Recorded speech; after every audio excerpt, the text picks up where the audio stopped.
Published, 1812 Eastern Standard Time, the 17th of February 2018. Updated, 1937 Eastern Standard Time, the 17th of February 2018. Chris Eubank Jr. fought with all the heroism which distinguished his father and made a hell of a fight of it at the end, but only in mythology does David slay Goliath.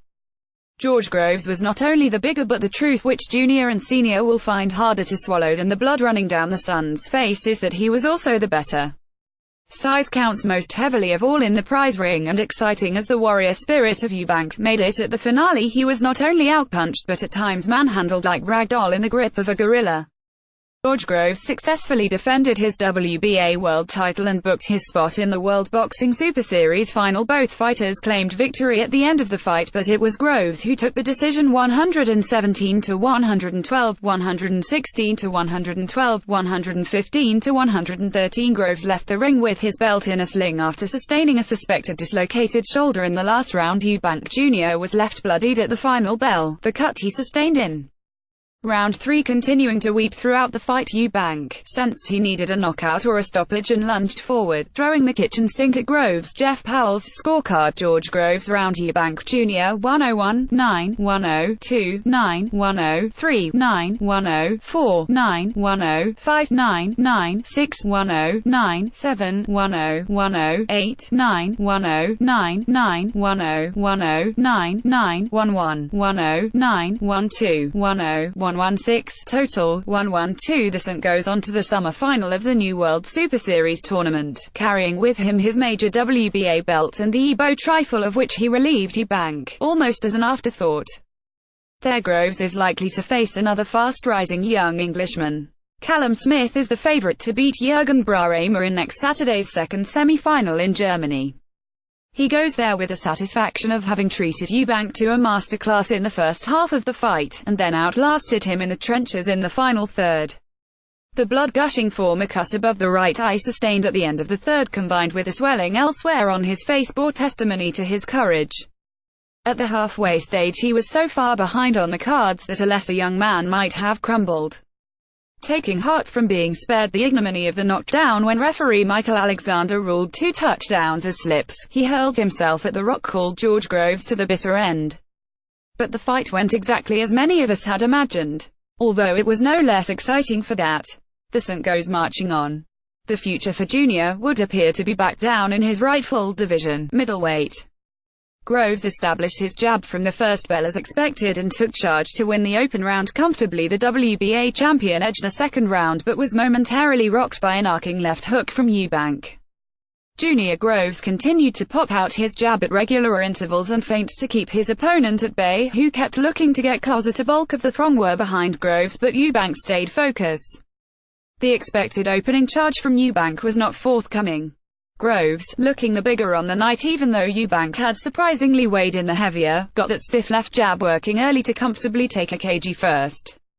Eubank was still wary at the start of the second. Groves rocked him with a right and drove him into a corner, but he grabbed on to escape, and had to do so again when clipped a second time, before walking into a right again.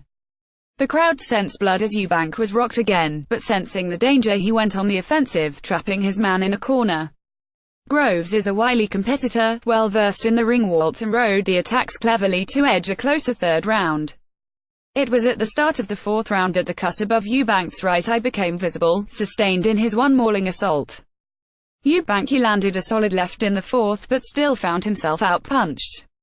With blood streaming down the right side of his face, the 28-year-old began to box better, yet still Groves came out best in close quarters when Junior got inside.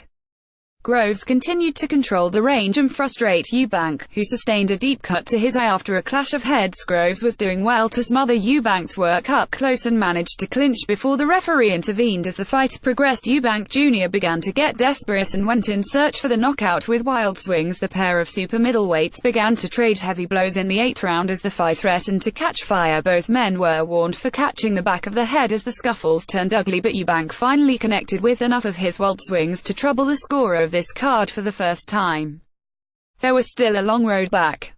Groves, as he had threatened to do, used his size and weight to manhandle his smaller challenger around the ring, at times like a rag doll. Eubank looked heavy-legged coming out for the 6th, but raised a charge, one which excited the crowd more than it troubled Groves. There was a desperation about Eubank. He missed with a series of wild swings, and was punished twice heavily. He shook his head in denial first time around, the second time he looked close to touching down. The ninth was a cameo by the stunt as he jabbed the eye cut open again, then tied up his rival at close quarters. The liveliest exchanges were reserved for after the bell. Eubank must have sensed he needed a knockout but did not appear big enough or heavy-handed enough to pull it out. Eubank Jr., who was throwing erratic punches during the latter rounds, falls to the canvas but it was ruled a slip. The referee was a busy man on Saturday, regularly getting in between Groves and an injured Eubank Jr. to allow fight to flow. Eubank Jr. had blood pouring from a wound above his right eye, which occurred when he clashed heads with his opponent. Groves seemed in control of the fight from the start, with Eubank appearing to run out of gas and relying on hopeful swings. Eubank Jr. looks to land a left hand on Groves, but the stunt shows his boxing prowess by dodging the punch. He landed perhaps his best punch of the fight in the 10th, a crisp left hook, but Groves just walked away. Eubank touched down twice and on the second occasion was a little fortunate that referee Alexander again ruled a slip. It was another barn-burning end to the round, but Groves was out of sight on the cards. It was a gallant effort by Eubank against the odds and he kept coming, drenched in blood. He maybe even nicked the 11th, not least for valor and the brawl towards the finish. Eubank lunged forward again in the final throws, no doubt having been told by his father he had to get the stoppage. The crowd raised mocking cheers as his wide swings hit thin air. Moments later they roared him on as he battered Groves in a corner in a grandstand finish. Less obviously than the cut, was Groves' damaged shoulder near the end and he could hardly raise one arm as he fended off the last charge of Eubank.